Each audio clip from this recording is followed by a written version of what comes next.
Mateus capítulo 6, versículo 31 diz assim, ó: não andeis, pois, inquietos, dizendo, que comeremos, ou que beberemos, ou com que nos vestiremos. Próximo versículo. Porque todas estas coisas os gentios procuram. De certo, o vosso Pai Celestial bem sabe que necessitais de todas estas coisas. Mas buscai primeiro o reino de Deus e a sua justiça, e todas estas coisas vos serão acrescentadas. Não vos inquieteis, pois, pelo dia de amanhã, porque o dia de amanhã cuidará de si mesmo. Basta cada dia o seu mal. Mateus 7. Capítulo 7, versículo 1, porque aqui a gente muda de capítulo e a gente pensa que é uma outra abordagem, é uma outra fala, um outro dia, mas na verdade isso foi uma divisão feita para a gente encontrar com mais facilidade. Jesus continua na mesma pregação, é o mesmo discurso, é a mesma fala de Jesus, ele fala daquilo, não vos aquieteis, buscai primeiro o reino de Deus e a sua justiça, e estas coisas serão acrescentadas. Daqui a pouco Jesus muda o discurso dele de maneira brusca. Olha o que ele fala: não julgueis, para que não sejais julgado. Porque com o juízo com que julgardes, serei também julgados, e com a medida que tiverdes medido, vos hão de medir a vós. E por que reparas tu no argueiro? Outro fala, aqui na minha versão, eu acho interessante, nas versões mais atualizadas, diz assim: por que você vê o cisco no olho do seu irmão, mas não repara na trave, na viga que está no seu próprio olho? Ou como você dirá ao seu irmão, deixa que eu tire o cisco do teu olho, quando você tem uma trave e uma viga no seu próprio? Hipócrita. Tira primeiro a trave do teu olho, e então cuidarás de tirar o argueiro e o cisco do olho do teu irmão. Não deis aos cães as coisas santas, nem deiteis aos porcos as vossas pérolas. Não aconteça que as pisem com os pés, e voltando-se vos despedacem. Por último, pedi e dar-se-vos-á, buscai e encontrareis, batei e abri-se-vos-á. Se você ama a palavra de Deus, diga: eu amo a Bíblia. Trate de controlar o que está sob o seu controle e sob o seu alcance de controlar. O Senhor já começa aqui: por que vocês estão tão preocupados com o dia de amanhã? Não está sob o controle, não está sobre o potencial de vocês, o alcance de vocês, controlar as coisas do amanhã. Deixe que o amanhã se cuida. Trate de cuidar aquilo que está sobre o seu cuidado e sobre o seu poder de influência direta. Eu postei isso, acho que hoje ou ontem. Se você conseguir controlar o que está sob o seu controle, já basta. O que está fora do seu controle, entrega diante de Deus. Não perde a cabeça. Não se preocupe com coisas que não estão sob o seu controle. Você sabe que muitas vezes, nos relacionamentos, o que nós chamamos de fracasso, na verdade, é falta de foco, ou foco errado, ou foco na prioridade errada. É quando a gente quer controlar situações que estão fora do nosso controle. E tentando controlar situações que estão fora do nosso controle, a gente perde de controlar aquilo que está dentro do nosso controle, do nosso alcance de potencial de fazer. Eu, quando faço casamentos, eu sempre costumo falar sobre o voto da prioridade.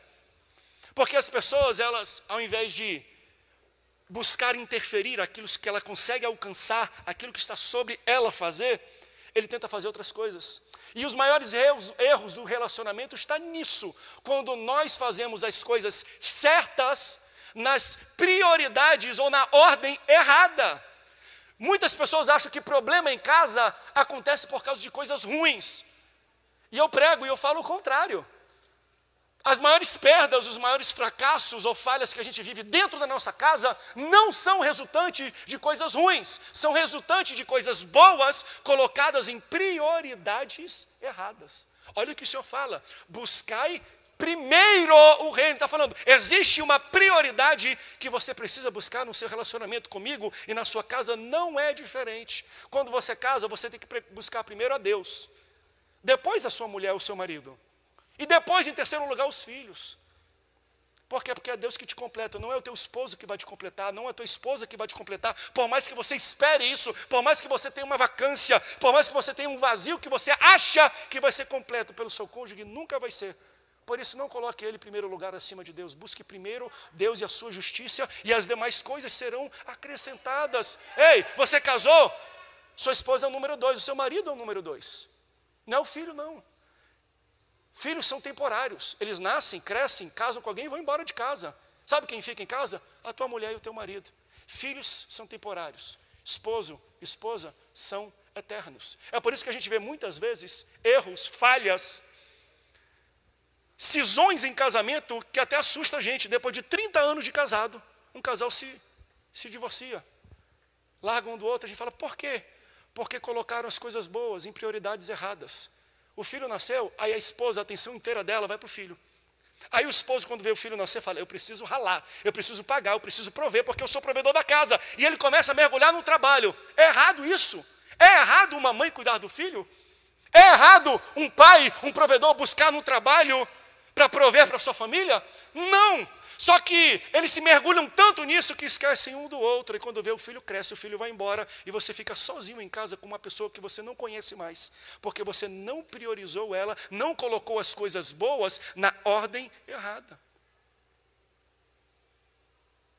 Casamentos acabam por causa de coisas boas, colocadas em prioridades erradas. E Jesus já trata de falar que, ei, existe uma ordem para que as coisas deem certo. Busque primeiro o reino de Deus e a sua justiça, as demais coisas serão acrescentadas. Mas olha que fala, buscai.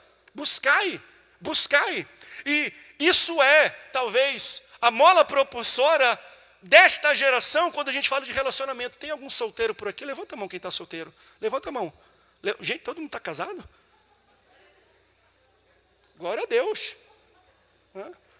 Olha, tem pouca gente solteira aqui, vai lotar de solteiro no próximo culto aqui, pastor, eu vou aí pegar essa unção de casamento aí para você. Deixa eu falar para quem é solteiro, quem está aqui, que não quis levantar a mão, e quem está em casa. A preocupação da maioria dos solteiros hoje está em cima disso, de buscar, de encontrar. Então, o foco é, eu preciso encontrar alguém, e eu preciso me apaixonar por alguém.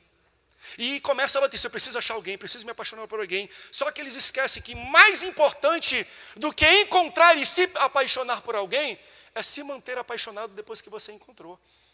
E isso não é falado, não é pregado. Quando a gente vê aquele filme do Sessão da Tarde, bonitinho, ou quando a gente vê um desenho, um conto de fada da Disney, não sei se você percebe, qual é a última cena dos contos de fadas e dos filmes românticos da Sessão da Tarde? Sempre acaba em casamento. Por que a última cena, o filme termina no casamento? Porque ninguém quer filmar o que acontece depois, ninguém está interessado, não quer nem saber. Então, entenda, a gente às vezes é acostumado a buscar, a ir, a perseguir, a ter um foco em encontrar alguém, em casar com alguém, em achar alguém. Só que quando a gente acha, encontra, se apaixona, como é que a gente se mantém assim? Eu tenho um amigo que cresceu comigo e a gente, são coisas que não se fazem aqui em São José dos Campos. Lá em Manaus, no Amazonas, a gente saía nos condomínios e nos bairros, tocando a campainha das casas e saindo correndo. Coisa que você nunca fez na vida.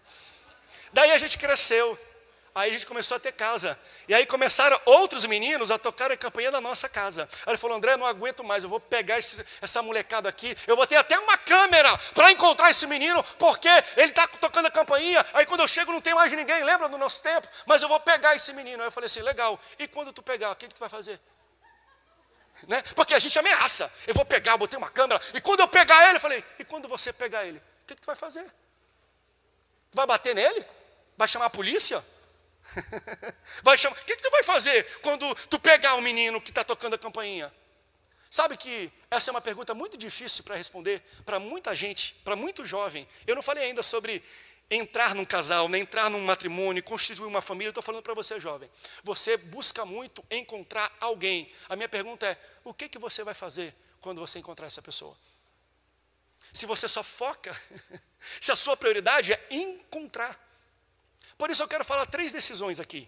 Bem didático, a gente está sendo bem didático nessa série, né? A gente está deixando o reteté, caneleia de fogo, reteté de Jeová para outros momentos, embora eu acho que hoje Deus já fez alguma coisa e continuará fazendo no nosso meio. Mas entenda, 3 decisões que você precisa ter para priorizar o seu foco no que realmente importa na sua vida, no seu relacionamento, seja pai, filho, mãe, esposo, esposa, namorado com namorada. Eu quero falar sobre 3, porque eu gosto de falar sobre isso, sobre casamento. Até porque eu sou casado e muito bem casado, há quase 10 anos. E eu sou casado com a mulher mais linda do universo. E eu separei em sílabas.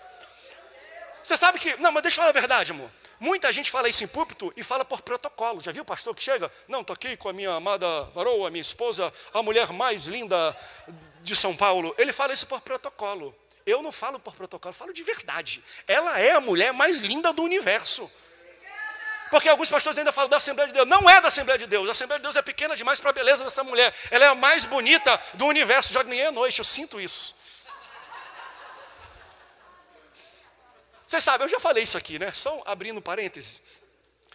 Aquela competição de mulheres bonitas, que hoje a gente chama de Miss Universo, o nome era Miss Mundo. Não sei se você sabe dessa história. Se tornou Miss Universo depois da Nayane. Porque a Nayane um dia estava andando ali na Anchieta. E aí uma pessoa da organização olhou para ela e falou: essa mulher não é desse mundo. Ela falou: não precisa, tem que ser Miss Universo. Verdade. Pode pegar as Miss São José dos Campos, Miss Vale do Paraíba, bota uma atrás da outra, ela bota no chinelo. É porque o vestido dela não tem bolso, senão ela colocaria no bolso, de tão linda que essa mulher é. Retribuir o que você fez aqui para mim, meu amor. Você deu um Oscar e eu estou dando toda a minha homenagem para você. Mas olha, sempre, a gente iniciou essa série, sempre quando a gente posta mensagem nessa série, alguém fala: e só porque está com o microfone na mão, acha que pode falar o que quer. 10 anos de casado e acha que já sabe de tudo. Aí bota, tem uns demônios aforados lá, e coloca lá: o que você tem de vida, eu tenho de casado. Quem é você? Que moral você tem para falar sobre casamento e família? Nas outras mensagens que eu vi pregando, porque Deus tem descido o cajado dele aqui. E não sou eu. E aí sabe o que eu penso nessa hora? Eu falo: é verdade. E se você tem esse mesmo pensamento, me perdoe. Não estou aqui para ensinar você como deve ser casado. Talvez você tenha até o dobro do que eu tenho de idade de casamento. Por isso, tudo que eu vou ensinar aqui são lições e ensinamentos que não são meus. Eu não vou me basear no meu exemplo de vida para ensinar para você. Não é na minha experiência, é em alguém muito mais experiente. Ele era mais novo do que eu e morreu sem casar com ninguém. O nome dele é Jesus Cristo. Jesus tem moral para falar. Para. Jesus tem moral para falar de casamento. E uma coisa que ele deixa para a gente é: trate de controlar, de manusear aquilo que está dentro do seu controle. Porque você não controla se ela vai dizer eu te amo ou não, se ela vai te chamar para um jantar dos namorados, lá no Bendito Bistrô. Não sabe se isso vai acontecer. Você não sabe se ela vai te dar rosas, não sabe se vai dizer eu te amo no primeiro encontro. Está fora do seu controle, ou seja, não fique ansioso querendo controlar aquilo que está fora do seu controle. Deus está falando, o que está dentro do seu controle, aí sim, você será cobrado. Trate de fazer muito bem. Qual é? Primeira decisão de foco. O seu foco está em encontrar ou se tornar. Olha, que poderoso. Você quer encontrar alguém bom para casar? Ou você está se focando em primeiro se tornar alguém bom para ser casado?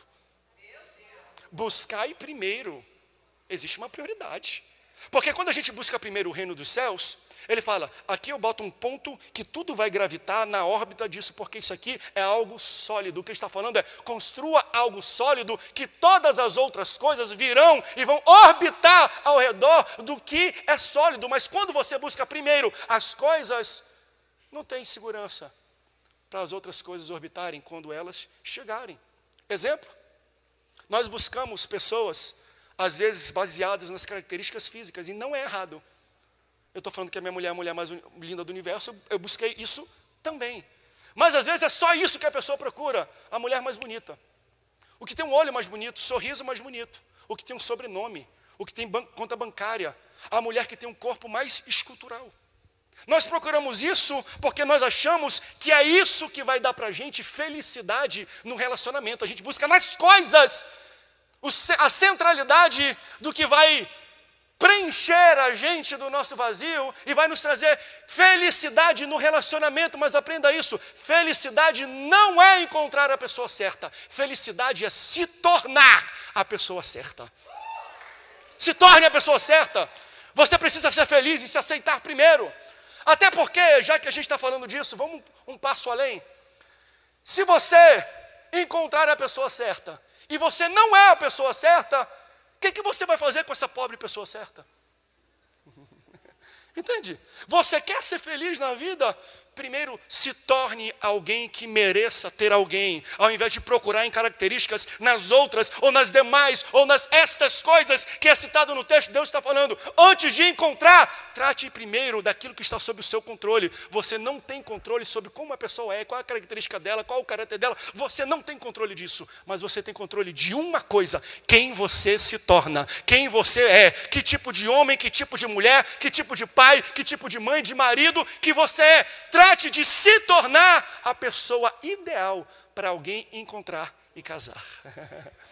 Cuida disso que você vai ver que todas as coisas serão acrescentadas, todas. E quando eu falo de pessoa certa, não me leve a mal e não pense que eu estou falando, pastor, quer dizer que eu tenho que estar preparado para casar? Não. Eu não me refiro a pessoas que estão preparadas para casar, até porque a teoria que você está pronto para casar, cuidado, às vezes é uma falácia. Pronto para casar? É só você olhar para quem já está casado, para você ver se está pronto ou não está pronto. Ninguém acha que está pronto para casar. Mas a gente busca melhorar, se tornar uma boa pessoa, antes de encontrar uma outra. Mais importante do que encontrar a pessoa certa, é se tornar a pessoa certa. Porque quando você encontra, se você não é a pessoa certa, a minha pergunta é como é que você vai manter aquilo que você encontrou? Porque no fim das contas é isso. A gente chega a um ponto que eu quero achar. Achei! E agora? O que eu faço com aquilo que eu achei?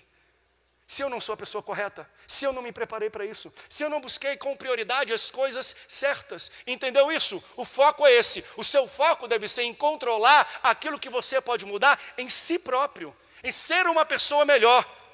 Aquilo que está sob o seu controle. Por isso, antes de procurar as pessoas certas, seja a pessoa certa. Estou pregando para alguém aqui essa noite? E quando eu falo isso, eu falo assim, olha, vive intensamente, corre atrás, busque os seus sonhos, se tornando, enquanto você se torna alguém certo, se torne e vai trabalhando nisso antes de encontrar alguém certo. Eu falo isso porque no ministério tem muito isso. Tem muita gente que chega no ministério e fala, pastor, eu não vou entrar ainda no ministério, eu não estou preparado para ser obreiro e tudo, porque eu sou solteiro. E eu preciso primeiro achar aquela mulher que vai me completar, porque o meu ministério vai requerer alguém que me complete para que eu possa fazer a vontade de Deus na minha vida. Essa frase, eu preciso achar primeiro a mulher ideal, a mulher que me complete, é um grande perigo. Sabe por quê? Porque você começa a priorizar as coisas erradas. Nenhuma mulher vai te completar.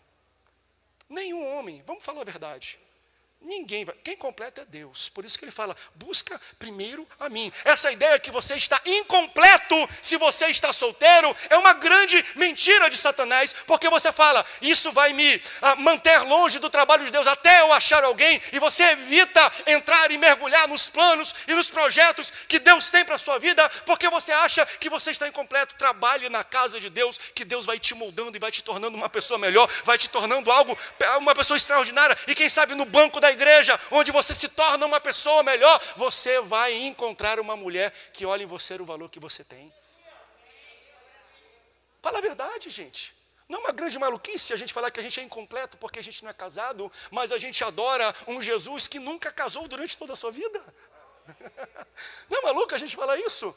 A gente imaginar que se o apóstolo Paulo, por exemplo, me veio na mente, se ele fosse esperar uma mulher para ele completar, para iniciar o propósito dele, a gente não teria 20% do Novo Testamento. Ele escreveu solteiro. Não espere alguém te completar para você começar a fazer os trabalhos e o chamado de Deus. Deus já é o bastante para te completar. Busque primeiro o reino dos céus e a sua justiça, e todas as demais coisas serão acrescentadas para você. Até porque, olha que a Bíblia fala sobre casamento. Em Gênesis fala assim, ó, deixará o filho e a filha, o seu pai, e encontrará uma companheira, e ele fala claramente assim, e os dois se tornarão,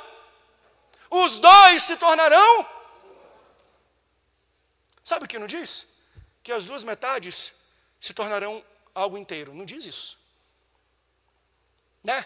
Ai, quando eu achar minha alma gêmea, a minha outra metade da laranja, não tem a música, a outra metade da laranja, aí que eu vou, se a gente for com esse conceito que eu só vou ser completo quando eu achar a minha outra metade da laranja, porque existe uma alma gêmea que encaixa comigo perfeitamente, e todos os meus medos e vazios serão completos por essa pessoa, você nunca vai chegar a lugar nenhum, porque o dia que você juntar, e desculpa, aqui a minha liberdade poética, Fábio Júnior, você estava errado, se você pegar duas metades da laranja e colocar junto, você não tem uma laranja inteira, você tem um abacaxi que depois você tem que descascar, se você acha que isso vai te completar.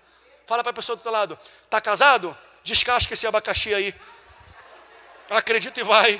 Se você acha que essa pessoa que ia te completar, você está errado, porque só uma pessoa pode completar, e Ele está aqui essa noite. É o Espírito Santo do Senhor que te completa em tudo. Primeiro, encontre e busque nele se tornar uma pessoa melhor, para depois você encontrar a pessoa ideal. Ele quer te fazer um homem e a mulher ideal para casar, antes de você achar alguém. Aleluia, glória a Deus. Foque nisso. Foque em, não em encontrar, mas eu foco em se tornar antes de encontrar. Segunda decisão que eu quero compartilhar com você aqui. O seu foco está no que falta ou no que você tem? Isso aqui é forte. Eu trouxe aqui 2 instrumentos, deixa eu pegar um deles. Eu ia botar naquela maleta do 007. Você sabe o que é isso? Dá para ver, não? Um dia eu chego lá, hein? Isso aqui, ó, é para mim o principal instrumento de qualquer relacionamento. Pode ser com pai, com filho, com esposa, com namorado, com noivo. Se você tem esse instrumento, na verdade, não é se você tem. Você vive usando. Isso aqui é uma lupa, é uma lente de aumento. Isso aqui te dá o poder do foco. Porque você não está vendo nada aqui. E aí você coloca ele e todo local onde você coloca a lente de aumento, ela aumenta. Ela magnifica. Ela torna grande algo que é pequeno. Então, quando Jesus fala, naquele versículo, ei, vai falar do cisco do olho do teu irmão? Tira a primeira trave que está no teu olho. Aí tu vai perguntar, mas o que isso tem a ver, pastor, com relacionamento? Tudo. Por exemplo, a câmera pode me acompanhar? Não tenho medo de sair correndo aqui, porque o pessoal está online agora. Aí eu saio aqui, aí não consegue. Eu posso descer aqui, não? Eu vou descer aqui rapidinho, aqui por cima, quebrando o protocolo. Deixa eu chegar aqui na Michele. Fica com a máscara, Michele. Está me filmando aí? Isso aqui é uma lente de aumento. Onde eu coloco isso aqui, eu consigo ver maior.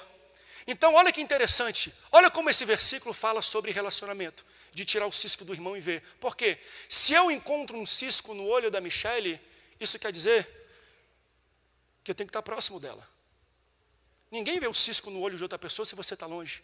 Cisco pequenininho no olho, você só vê se você estiver perto e com uma lente de aumento. Ou seja, o Senhor está falando aqui de alguém muito próximo e íntimo de você nesse versículo. Quem é a pessoa que vai ver um cisco no seu olho e acusar você com cisco, tendo uma trave no olho? Não é alguém de fora, não é alguém que vai chegar aqui pela primeira vez e falar, eu fui lá e o pastor estava sem paletó. Ele não me conhece, vocês conhecem a minha intimidade, mas mesmo conhecendo, é a minha mulher que vai conseguir o cisco que eu tenho dentro do meu olho. Ninguém mais. Ou seja, os maiores ataques citados por Jesus aqui não são de pessoas de longe. Geralmente é de um filho, de uma filha, de um esposo, de uma esposa, de um namorado e de um noivo. Quando ele pega e chega pertinho. E ele aumenta tudo aquilo. E o que você escolhe focar é onde vai aumentar.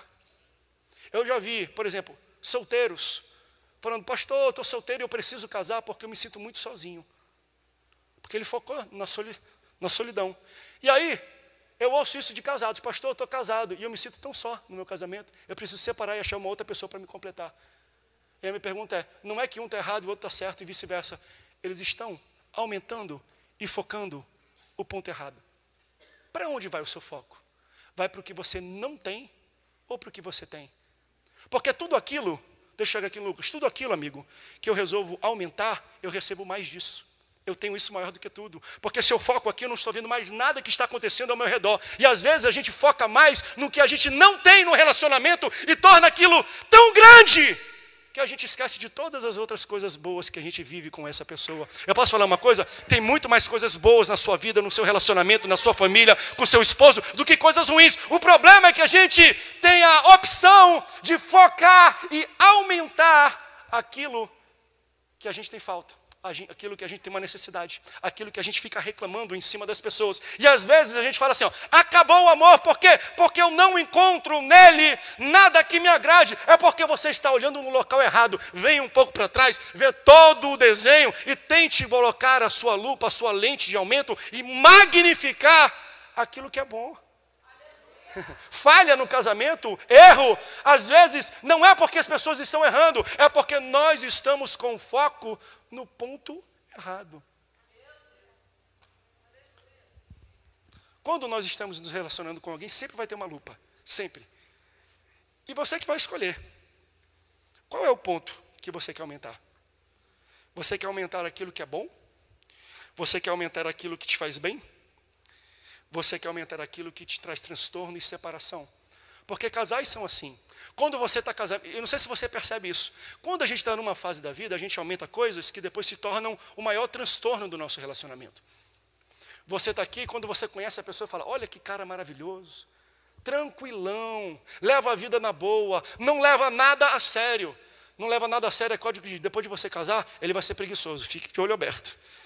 A gente deveria dar umas lupas dessa aqui para a nossa juventude, né? No relacionamento. Isso aqui é maravilhoso. Olha isso aqui. E aí você acha aquilo bonito, não se ofende com nada, todo mundo briga, não faz nada. Aí quando casa, fica parado aí no sofá, não toma atitude. É a mesma coisa que você tentou aumentar. Quer dizer que numa área, quando você queria encontrar ele, era bonito você ter aumentado aquilo. Agora, para se manter com ele, fica difícil, porque a gente só pensa em encontrar alguém. A gente usa isso aqui para encontrar. Aí quando é para se manter, a gente ao invés de ver as coisas boas, mesmo depois sendo ruins, não. A gente tem a escolha, lembra? O seu foco está sob o seu controle. Você não controla o que a outra pessoa vai fazer para você. Eu não controlo o que a Anaene vai fazer para mim não, gente. Eu não consigo, mas eu consigo focar naquilo que eu acho bom dela. E quando eu foco naquilo que eu acho bom, a gente tem uma harmonia muito melhor e muito maior. Por isso que está muito importante. Onde é que você coloca o seu foco? No que você tem ou no que você não tem. Você que decide receber o que você recebe, aumentar o que você tem, pelaquilo que você magnifica, para aquilo que você aumenta. A gente estava, como a Anaene falou, lá no Bendito Bistrô. Quero agradecer mais uma vez vocês aqui. Eles falaram, pastor, vem aqui, pandemia, tá tudo vazio, a gente bota uma mesa para vocês aqui. E aí eu marquei um negócio muito gostoso, muito bom. Que risoto maravilhoso, pelo amor de Deus. Depois pede no iFood, tá? Maravilhoso. E aí, durante aquele jantar romântico, totalmente exclusivo, Prime, um negócio violento, que eu até botei, falei, irmão, vamos botar no story só para deixar todo mundo da igreja com inveja da gente, está todo mundo em casa pedindo sanduíche, está todo mundo em casa na mesa com os filhos e a gente está aqui. Aí ela falou assim, amor, vamos lembrar de momentos ruins da nossa vida de casal. Eu falei, nossa, que romântico para esse momento. Tinha luz de velas, foi um dia. Vamos lembrar, quais foram os maiores perrengues, os maiores desentendimentos da nossa vida de casado? Eu falei, nossa, obrigado. E a gente começou a citar, por exemplo, coisas com nossos filhos. A Bela, papá, veio para cá. E daqui a pouco a gente entrou em situações do nosso relacionamento, de desentendimentos. Aí logo ela mudou, ela falou, não, vamos parar aqui, vamos mudar o foco.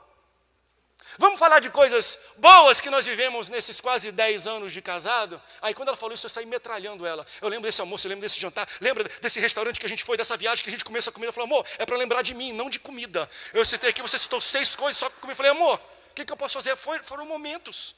Como esse se tornou um momento também nosso. Vai entrar para a nossa história, daqui a 20 anos, eu vou falar, lembra quando teve uma pandemia, estava tudo fechado e a gente teve... Então, a gente lembra dessas situações. Sabe qual é o ensinamento aqui? E às vezes eu sei que você tem dificuldade com o pai, com a sua mãe, com o seu irmão, mas tente lembrar e focar nos momentos bons. O escritor fala assim, quero trazer à memória aquilo que me faz esperança. Quero trazer à memória aquilo que me dá esperança. O nosso grande problema, o que ele está ensinando aqui é, foca naquilo que é bom e você terá uma vida harmoniosa. Se eu ficar com a Anaene focando na pergunta primeira que ela fez, quais foram os momentos ruins do nosso casamento, da nossa vida, a gente ia sair dali brigado. Ela ia pegar o chocolate fundido e jogar na minha cabeça e a gente ia sair daquele jeito, eu ia fazer assim, ó, para poder comer, porque eu ia aproveitar do mesmo jeito. Mas eu falei assim, que tal a gente mudar um pouco o foco da nossa lupa para as coisas que vão trazer esperança para a gente? Ou você vai sempre lembrar de coisa ruim e ficar jogando na cara da pessoa, ou você vai lembrar e aumentar e focar aquilo que é bom no relacionamento de vocês. Ei, é você que escolhe o que você aumenta. É você, está sob o seu controle, magnificar e tornar grande aquilo que você quer para a sua vida. Você vai viver dentro disso. Tudo que nós aumentamos, nós vivemos dentro disso.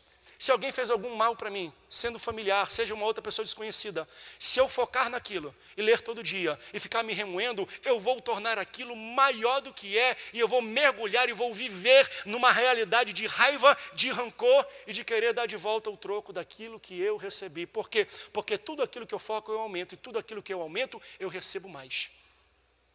Se eu quero receber coisas boas, se eu quero ter boas lembranças da minha esposa, desses momentos, eu tenho que trazer à minha memória aquilo que me dá esperança.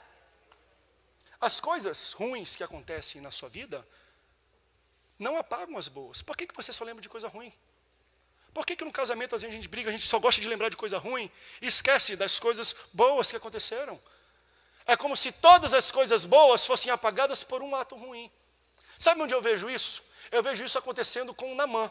Tem um texto aí de 2 Reis? Coloca rapidinho na tela para mim, 2 Reis, capítulo 5, versículo 1. Olha que interessante o foco, como a Bíblia trabalha a lente de aumento, a lupa dela. Naamã, capitão do exército do rei da Síria, era um grande homem diante do seu Senhor e de muito respeito, porque por ele o Senhor dera livramento aos sírios, e era homem e herói, e era valoroso, porém leproso. Olha que doideira.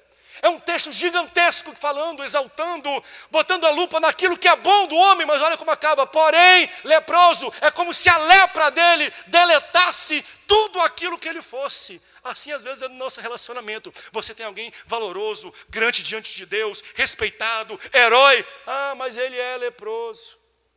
É um erro que vai apagar todos os acertos, todas as coisas boas.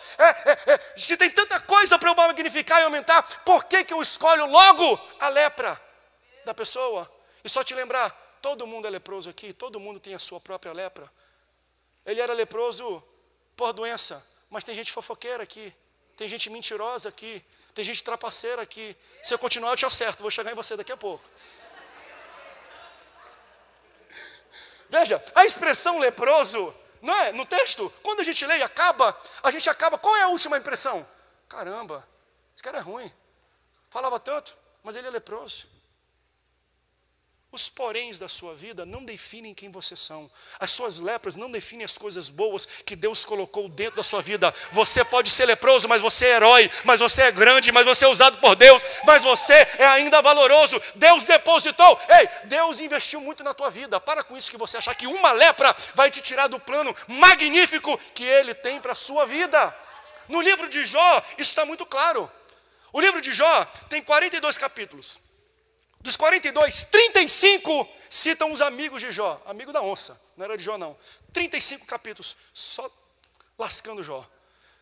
Larga isso, tu não é de nada, esse é teu Deus. Durante 35 capítulos, dos 42, os amigos de Jó ficam atazanando, importunando a vida dele, atrapalhando a vida dele. Mas eu acho bonito que o mesmo escritor cita em Jó capítulo 42, o último versículo. E Deus mudou o cativeiro de Jó quando ele orava pelos seus amigos. Eles começaram amigo, erraram por 35 capítulos, mas finalizaram como amigos, porque os teus erros não tiram quem você é, aquilo que Deus colocou, aquilo que você representa para as pessoas. Para a gente, às vezes, até pode. E uma leprinha, e aí a gente pega e aumenta a lepra. A gente magnifica a lepra. E a gente só vê a lepra em detrimento da pessoa ser valorosa, ser escolhida por Deus. Você pode até ter falha, pode até ter pisado na bola, pode até estar pisando na bola, mas Deus conhece o teu valor. Deus conhece as tuas qualidades. Ele não anula o projeto que Ele tem na sua vida por causa de uma lepra qualquer. Ele vai aumentar e magnificar aquilo que Ele depositou na tua vida e você será grandemente usado, independente da fase da vida que você está.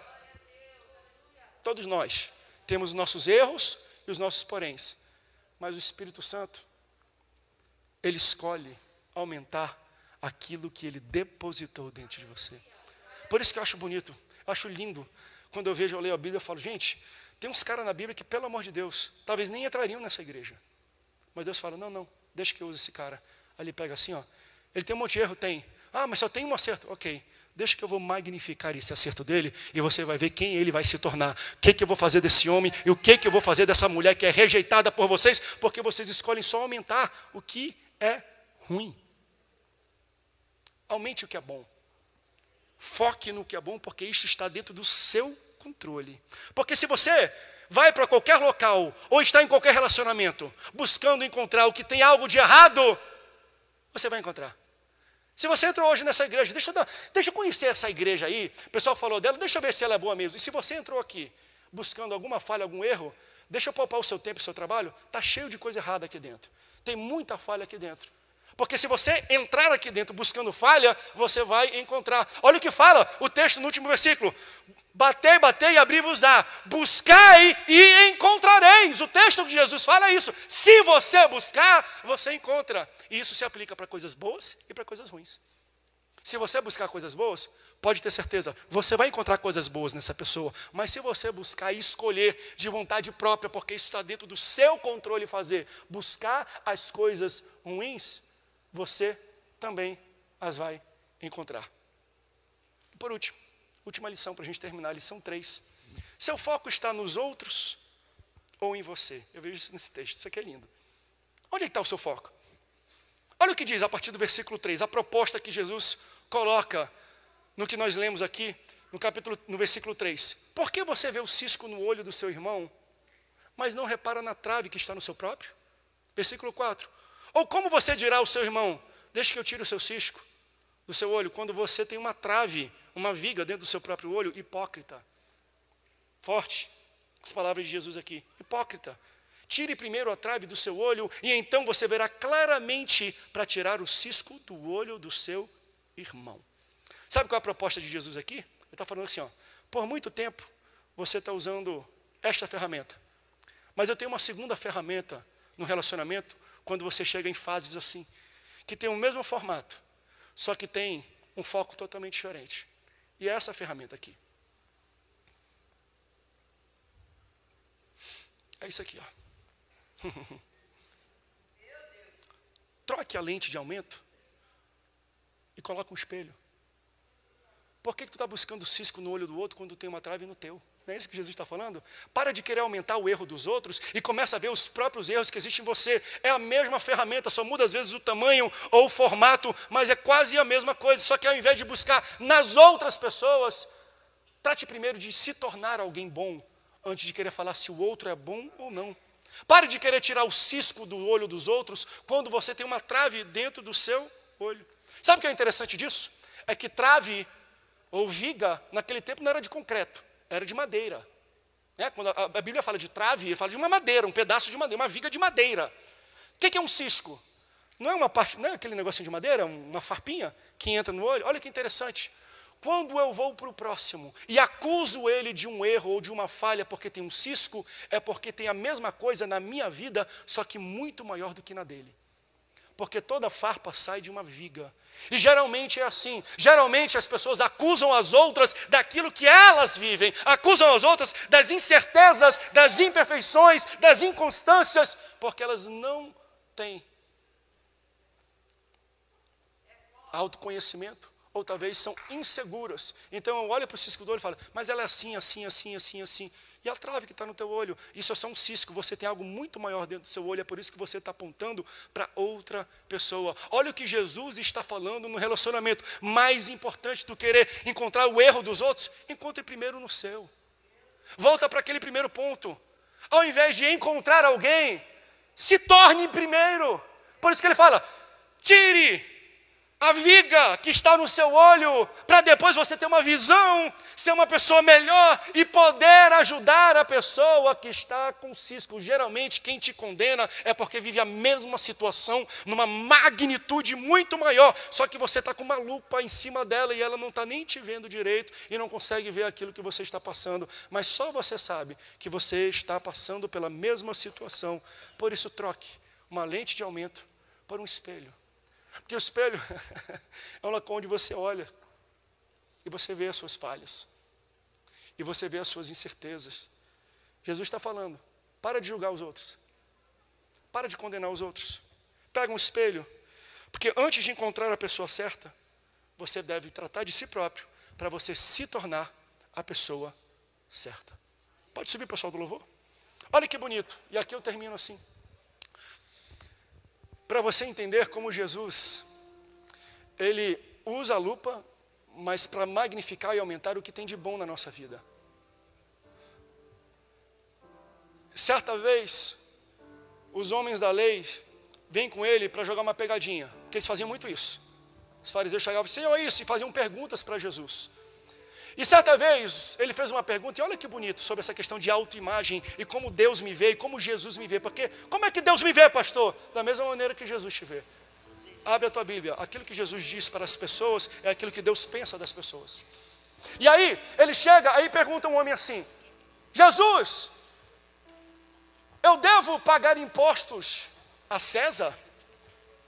E manda uma pergunta financeira para entender questão de relacionamento. Olha a resposta de Jesus para você entender como é que Jesus te vê e te trata. Jesus responde assim, ó: dai a César o que é de César, e dai a Deus o que é de... Dai a Deus o que é de... Esse homem deveria ter perguntado mais uma coisa que ele não perguntou. Ele deveria ter perguntado, Senhor, e o que é de Deus? Não deveria ter perguntado isso. A resposta é um pouco incompleta, parece que parou ali. Porque ele perguntou, eu devo pagar os tributos? E Jesus pegou uma moeda. E quando ele pegou a moeda, ele viu que a moeda tinha a cara de César. Ele falou assim, ó, está com a cara de César essa moeda. Dá para César o que tem a cara dele, o que pertence a ele, o que é dele. E dá para Deus o que é de Deus. E aí ele deveria ter perguntado, e o que é de Deus? Sabe qual seria a resposta de Jesus? Se olha no espelho. Você é a imagem e semelhança de Deus. Quando Jesus te olha, assim como ele viu a cara de César naquela moeda, ele olha, diz em Gênesis, façamos o homem a nossa imagem e semelhança. Posso falar uma coisa? Você é a imagem e semelhança do teu Deus.